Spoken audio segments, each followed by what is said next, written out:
नमस्कार. पुष्पास खमंग किचनमध्ये आपले खूप खूप स्वागत. आज आपण बनवणार आहोत सॉफ्ट, फ्लफी आणि खूपच टेस्टी स्पॅनिश एग ऑमलेट. साध्या साहित्यापासून तयार होणारी ही झटपट आणि पौष्टिक रेसिपी आहे. हे ऑमलेट ब्रेकफास्ट, लंच किंवा संध्याकाळच्या स्नॅक्ससाठी अगदी परफेक्ट आहे. 3 अंडी, 2 कांदे, 1 बटाटा, 1 ढबू मिरची, 1 टोमॅटो, 3 हिरव्या मिरच्या, कोथिंबीर, मीठ चवीपुरतं, तेल आणि बटर. सर्वप्रथम 3 अंडी एका बाउलमध्ये फोडून घेऊया आणि बीटरच्या साहाय्याने फ्लफी होईपर्यंत फेटून घेऊया. बीटर नसेल तर काटा चमच्याच्या साहाय्याने सुद्धा तुम्ही ही अंडी फेटू शकता. अशा टेस्टी रेसिपी पाहण्यासाठी पुष्पास खमंग किचनला सबस्क्राईब करा.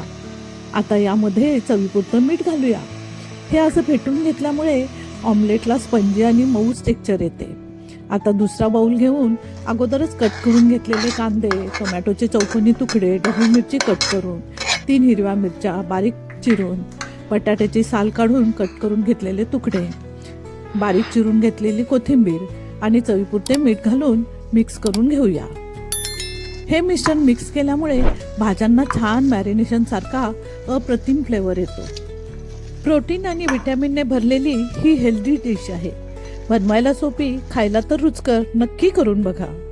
आता ह्या बाउलमध्ये फेटलेल्या अंड्याचे फ्लफी मिश्रण घालून हळूवारपणे मिक्स करून घेऊया. अंड्याचा जो फेस तयार झालेला आहे त्याला पातळ न करता हे सर्व मिश्रण एकसारखे एकत्र करायचे आहे. जसे आपण केकला कट आणि फोल्ड पद्धतीने करतो ना, अगदी तसं. व्हिडिओमध्ये दाखवल्याप्रमाणे ही स्टेप महत्त्वाची आहे. आता एका मोठ्या पॅनमध्ये 1 टेबलस्पून तेल गरम करायला ठेवायचं.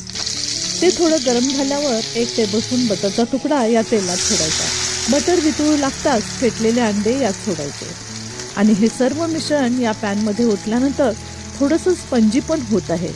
याची चव त्यात घातलेल्या भाज्यांमुळे खूपच लज्जतदार होते. हे ऑमलेट बारीक गॅसवरच करायचे आहे. 5 मिनिटानंतर त्याच्या कडा थोड्या उचलून बघायच्या. तयार झाला असेल तर हळूवारपणे पलटून घ्यायचं. याची दुसरी बाजू पण अशीच थोडा वेळ चांगली भाजायची आणि त्यानंतर हे एका प्लेटमध्ये व्यवस्थित हळूवारपणे काढून घ्यायचं.